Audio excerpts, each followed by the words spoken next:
सभी का beacon judicial academy में स्वागत है। मेरा नाम एडवोकेट सागर जनका।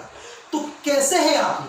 कुछ चीजें आजकल इंटरनेट पे ट्रेंड हो रही है और हम भी हमारी तरीके से पुरजोर कोशिश कर रहे हैं कि आपको इस ट्रेंडी एटमॉस्फेयर में कुछ ऐसी चीजें बताई जाए जिससे आपके नॉलेज का फाउंडेशन स्ट्रॉन्ग हो। तो आइए समझते हैं आज के वीडियो में जो चीज आपके सामने हम ले आए हैं उसका टाइटल है सीरीज ऑफ डेफिनेशंस। हमने कुछ ऐसे डेफिनेशंस को सिलेक्ट किया है जिसको हम अपनी तरफ से एलॉबरेटेड वे में आपको एक्सप्लेन करेंगे, जिससे आपका कॉन्सेप्ट और आपका फाउंडेशन नॉलेज की तरफ से लीगल टर्म्स में अच्छा हो। तो आज का जो डेफिनेशन हमने आपके सामने ले आया है उस डेफिनेशन का नाम है ऑफेंस। ऑफेंस अगर आप ऑक्सफोर्ड डिक्शनरी में देखोगे, ऑफेंस को एन इलीगल एक्ट कहा जाता है। ऑफेंस को हिंदी में अपराध कहा जाता है और जो बंदा ऑफेंस करता है उस बंदे को ऑफेंडर कहा जाता है और हिंदी में उसे अपराधी कहा जाता है। आप सब सोच में पड़ गए होंगे कि ऑफेंस है क्या, अपराध है क्या। बहुत अगर आप पिछले हम ऐसे कहेंगे पीछे के दौर में अगर आप जाओगे तो आपको अपराध ये कोई नई बात नहीं है हमारे लिए। अगर आपको समझना ही होगा तो एक ऐसी स्टोरी जो हम सब ने पढ़ी और वो स्टोरी है, वो संवाद है, वो स्टोरी जो गौतम बुद्ध और अंगुलीमाल के बीच में। अंगुलीमाल एक ऐसा डकैत था जिसका खौफ पूरे गांव में फैला था। वो लोगों को लूटता था और उनकी उंगलियां काटकर गले में पहनता था। पूरा गांव, the entire village was terrified with the act of that particular person named as Angulimal. ये क्या है? ये पूरा जो मैंने आपको बताया, अंगुलीमाल एक ऐसी प्रोजेक्शन की कि ये बंदा किसी की उंगली काटता था, लोगों को लूटता था, जिसकी वजह से उस गांव के लोग, उस राज्य के लोगों के बीच इतना डर फैल गया था जिससे लोगों में खौफ का माहौल बना। तो ये एक तरीके का अपराध है ना। तो आइए समझते हैं, अपराध ये कोई नई बात है नहीं, बहुत ही पुराने जमाने से अपराध हमारे सामने आया है। तो आइए समझते हैं बहुत ही सरल तरीके से, बहुत ही सहज तरीके से कि अपराध होता क्या है। उस वक्त के जमाने में जब अंगुलीमाल था, वहां का जो मोनार्कियल किंग था, चाहता तो अंगुलीमाल को जेल में डालकर उसको खत्म कर सकता था, लेकिन एक ऐसा बंदा सामने आया जिसे हम गौतम बुद्ध कहते हैं।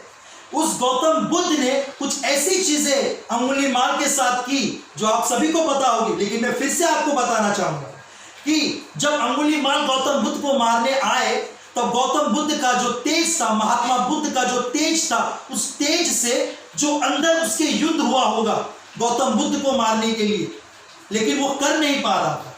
तब गौतम बुद्ध ने उसे कहा कि अंगुलीमाल एक काम मेरे लिए कर दो, जो झाड़ है उस झाड़ से एक टहनी तोड़ के ले आ। जब अंगुलीमाल वो ले आता है तब अंगुलीमाल को गौतम बुद्ध फिर से कहते हैं कि आप ये टहनी फिर से जोड़ दो। तब अंगुलीमाल को समझ में आता है कि ये सारी जो चीजें कर रहा था वो अच्छी चीजें नहीं थी, जिसमें समाज पे दुष्परिणाम हो रहा था। गौतम बुद्ध का ये जो पढ़ाया गया गौतम बुद्ध की तरफ से, उससे अंगुलीमाल पूरी तरीके से परिवर्तित हो गया, उसमें परिवर्तन आ गया। ये क्या है? ये एक किस्म का रिफॉर्म है। अपराध को अगर खत्म करना हो तो अपराध की जो मंशा है, अपराध की जो आइडियोलॉजी है, उसको खत्म करना बहुत जरूरी है। अपराधी को खत्म करना सेकेंडरी है, लेकिन प्राइमरी अगर कुछ चीज खत्म करनी हो तो जो आइडियोलॉजी और जो समझ उस अपराधी के जहन में है उसको उखाड़ फेंकना बहुत जरूरी है। अपराध को उखाड़ फेंकना बहुत जरूरी है, ना कि अपराधी को फेंकना जरूरी है, नष्ट करना जरूरी है। तो हमारा जो इंडियन लीगल सिस्टम है, ये Indian legal system reformative pattern पे बना हुआ है। हम अपराधियों को रिफॉर्म करने में, हमारी चैलेंज है हमारे सामने कि अपराधियों को, जो अपराध करते हैं उनको रिफॉर्म करना है, उनको फिर से जो समाज, जो हितकारी समाज हो उसमें लाना। तो कोई भी ऐसी चीजें कोई भी ऐसी चीज है जो समाज के लिए अपराध है, जो समाज के लिए अपराध है, उन सारी चीजों को ऑफेंस माना जाता है, जिससे समाज का हित नहीं हो, जिससे समाज की मानवता नष्ट होती हो, उसे हम अपराध कहते हैं। तो आइए समझते हैं बहुत ही सहज, बहुत ही सीधे और बहुत ही अच्छे तरीके से कि अपराध होता क्या है, अपराध ये शब्द आया कहां से। तो आइए समझते हैं। जैसे मैंने कहा कि अपराध को हम ऑफेंस भी कहते हैं, ऑफेंस को हिंदी में अपराध कहा जाता है, और जो ऑफेंस करता है उसे ऑफेंडर कहा जाता है, और हिंदी में उसे अपराधी कहा जाता है। तो ऐसी कोई भी इलीगल एक्ट हो, अभी आप सोच में पड़ गए होंगे कि कुछ एक्ट्स, कुछ ऐसे कृत्य कुछ साल पहले बहुत नॉर्मल माने जाते और आज वो कृत्य को और वो चीजों को इलीगल कहा जाता है। जैसे मैंने कुछ चीजें निकाली, जैसे इंडियन स्लेवरी एक्ट 1843 में एक ऐसा एक्ट ब्रिटिशर्स ने अपने सामने लिया है जिसको हम इंडियन स्लेवरी एक्ट कहा जाता है। उस वक्त गुलामों को बेचा और खरीदा जाता था। किसी को ऐसा लगा कि कोई इंसान को बेचा जा रहा है और कोई इंसान को खरीदा जा रहा है जिसे गुलाम कहा जाता है, तब ऐसा एक्ट ब्रिटिशर्स ने हमारे सामने लिया है, जिससे वो पूरी तरीके से उन्होंने कोशिश की कि जो समाज के हित में नहीं है उस चीज को, उस कृत्य को अपराध की श्रेणी में लाने का काम ब्रिटिश सरकार ने उस वक्त किया। उसके बाद अगर आप देखेंगे बंगाल सती रेगुलेशन एक्ट 1829, उस वक्त अगर आप देखोगे कि सती एक बहुत ही नॉर्मल कल्चर, वो बोलते ना एक नॉर्मल रिचुअल था, लेकिन 1829 में पहली बार सती को एबॉलिश करने का काम ब्रिटिश सरकार ने किया।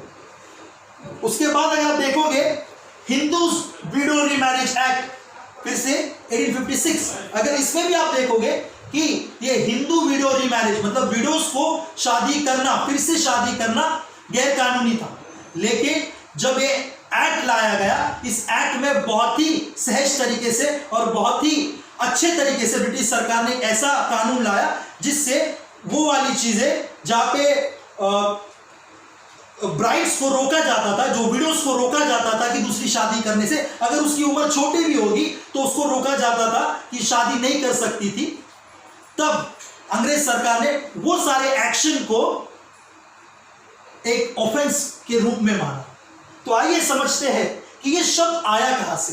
ये ऑफेंस शब्द, जैसे मैंने आपको एक्सप्लेन किया कि पहले चीजें होती थी, उसके बाद चीजें होने बंद हुई, एक्ट लाए गए, तो हम इस तरीके से कोशिश कर रहे हैं कि जो कोई चीजें समाज में हितकारक ना हो, जो कोई चीजें का दुष्परिणाम होता हो, उसको हम ऑफेंस मानते हैं, उसको हम इलीगल श्रेणी में, इलीगल कैटेगरी में उसे फिट करते हैं। जैसे आजकल के अगर इंडियन पिनल कोड देखोगे 379 थेफ्ट, उसको हम आज के दौर में ऑफेंस मानते हैं। तो ये एक्ट तो बहुत 1860 में ये एक्ट आया था, तब से इसको ऑफेंस माना जाता है। चोरी करना ऑफेंस है 379 में इंडियन पिनल कोड में। 376 रेप, उसके बाद 302 पनिशमेंट फॉर मर्डर, उसके बाद ऐसे बहुत सारे सेक्शंस आपको मिलेंगे और ऐसे बहुत सारे अलग और अदर लॉज आपको मिलेंगे जिससे कुछ चीजों को ऑफेंस माना गया है और कुछ चीजों को ऑफेंस नहीं माना गया। तो आइए समझते हैं कि ऑफेंस ये शब्द आया कहां से। ऑफेंस ये शब्द आया है लैटिन से, उसको पहले ऑफेंसिस कहा जाता था और ओल्ड फ्रेंच में उसको, उसके बाद कुछ दौर आगे बढ़ गया, उसको ऑफेंस कहा गया, OFFENS, उसको मिसडीड भी कहा गया, कुछ ऐसे कर जो नहीं करने चाहिए।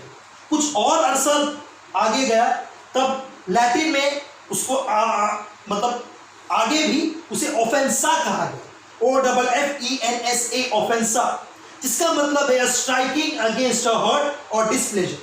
कुछ और वक्त गुजरा, फ्रेंच ने उसको ऑफेंसे ये शब्द दिया, OFFENSE, और कुछ और वक्त जाने के बाद ये सारे शब्द को ये सारे एक्चुअल वर्ड जो ऑफेंसेस है वो डाइल्यूट होते होते ऑफेंस ये शब्द निर्धारित किया। तो ये ऑफेंस, ये जो शब्द है आप सीआरपीसी में सेक्शन 2 सबसेक्शन एन में आपको मिलेगा, जहां पर उन्होंने ऑफेंस इस शब्द को बहुत ही अच्छी तरीके से डिफाइन किया गया है। तो ऑफेंस होता क्या है? ऑफेंस मतलब ऑफेंस मीन्स एनी एक्ट और omission made punishable by any law. यहां पे दो शब्द बहुत जरूरी है आपको समझने के लिए। पहला शब्द है एक्ट, कुछ ऐसा कृत्य जो अंगुलीमाल ने किया था, कुछ ऐसा कृत्य जो रिचुअल्स के नाम पे लोग पहले किया करते थे, जैसे सती, जैसे स्लेवरी, ये सारी चीजें किया करते थे पहले। उसके बाद या ओमिशन को समझना हो तो बहुत सहज और सीधी तरीके से समझ सकते हो आप ओमिशन को। ओमिशन मतलब कोई कृत्य ना करना। जैसे एक जेलर है और एक कैदी है, कैदी को जेलर खाना नहीं देता, और जब जेलर खाना नहीं देता और उसकी वजह से कैदी की मौत हो जाती है, it means the jailer is omitting from his act, वो कुछ नहीं कर रहा, इससे भी ऑफेंस हो रहा है क्योंकि वो मर गया। अगर वो खाना देता तो वो नहीं मरता। तो कहा जाता है ऑफेंस मीन्स एनी एक्ट, ऐसा कोई भी एक्ट हो, कोई आया और किसी ने किसी को छुरा मार दिया, ये एक्ट हुआ, और उस छुरा मारने के बाद वो आदमी मर गया, it's an offence under section definition of murder section 300 and punishable under section 302। आगे समझते हैं। ओमिशन आपको समझ में आया होगा। Made punishable by any law, ऐसा कोई भी लॉ है जो पार्लियामेंट ने बनाया हुआ है, पार्लियामेंट बनाने के बाद वो लॉ एग्जिस्टेंस में आया हो।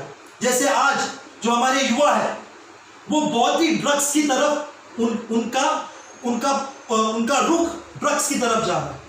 कुछ चीजें ऐसी है जो SC ST है, एक वो एग्जाम्पल हुआ। उसके बाद आप देखोगे कि डोमेस्टिक वायलेंस है, जब ऐसा लगता है कि समाज